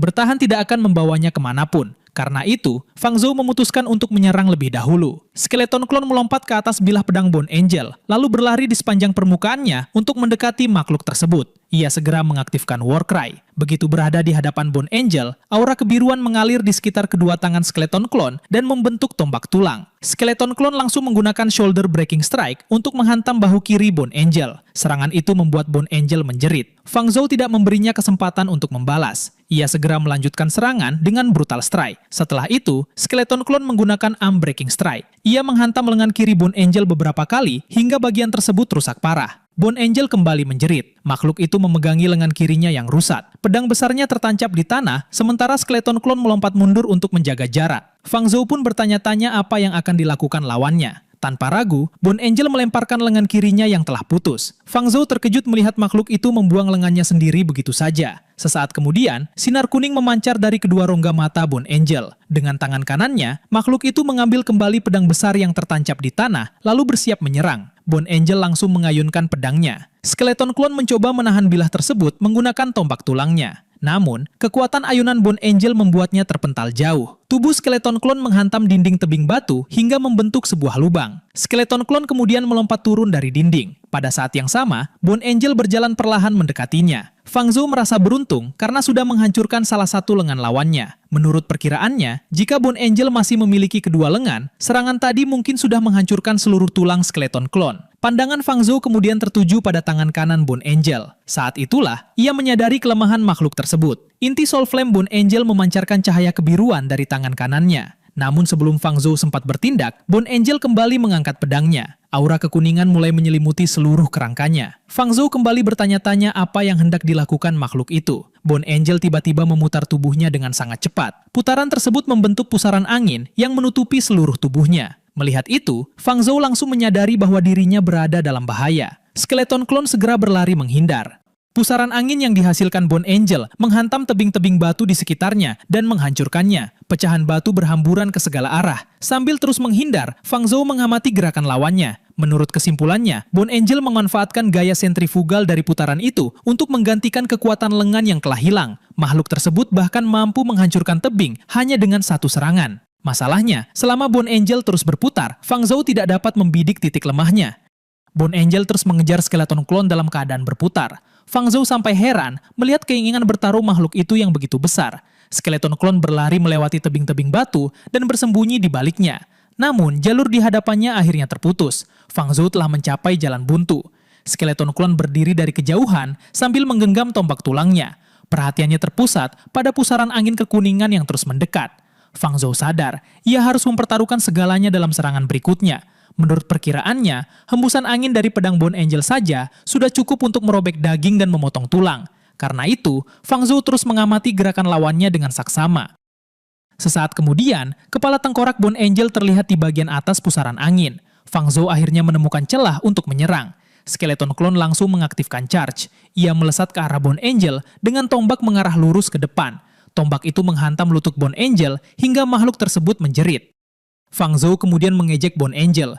Tubuhnya memang besar, tetapi tulangnya keropos. Ia bahkan menyuruh makhluk itu pulang dan minum kalsium. Skeleton klon kembali mengamati kerangka Bone Angel. Cahaya kebiruan terlihat pada tangan kanan makhluk tersebut. Inti Soul Flame Bone Angel kini terbuka. Fang Zhou segera mengaktifkan Bone Javelin melalui skeleton klon. Serangan itu menghantam kaki kanan Bone Angel hingga putus. Skeleton klon kemudian melemparkan tombak tulangnya ke arah inti Soul Flame yang berada di tangan kanan Bone Angel. Namun, Bone Angel segera melipat sayap kirinya ke dalam. Tombak itu hanya menghantam bagian luar sayapnya. Skeleton klon menangkap kembali tombak tulang tersebut. Bagi Fang Zhou, hasil itu sesuai dengan dugaannya. Fang Zhou menyimpulkan bahwa sayap Bone Angel memang bukan sekedar pajangan. Bone Angel kemudian terbang naik sambil mengacungkan pedang dengan tangan kanannya. Ujung bilah pedang itu memancarkan cahaya kekuningan, sementara aura kuning menyerupai asap mengelilingi kerangkanya. Namun, ia juga telah menyiapkan sesuatu. Melalui skeleton klon, Fang Zhou membuka layar sistemnya. Menurutnya, sistem miliknya juga bukan sekedar pajangan. Sistem mulai menggunakan spider web dan bone armament dalam proses skill deduction. Tak lama kemudian, proses itu selesai. Sistem berhasil menghasilkan skill baru bernama Bone Shackles pada apprentice level dengan profisiensi proficient. Bone Shackles dapat memadatkan mana undead menjadi rantai tulang yang kokoh. Rantai tersebut mampu mengikat musuh sekaligus membatasi gerakan dan kemampuan bertarungnya. Kekuatan ikatan, durasi, serta jangkauan skill itu ditentukan oleh atribut spirit dan profisiensi skill. Fang Zhou merasa puas karena hasilnya sesuai dengan dugaannya. Menurut penilaiannya, skill deduction dapat mengambil karakteristik skill dari profesi lain, lalu mengubahnya menjadi skill tipe undead yang lebih kuat. Skeleton klon mengarahkan telunjuknya kepada Bone Angel. Cahaya kebiruan keluar dari ujung jarinya dan melesat ke arah makhluk tersebut.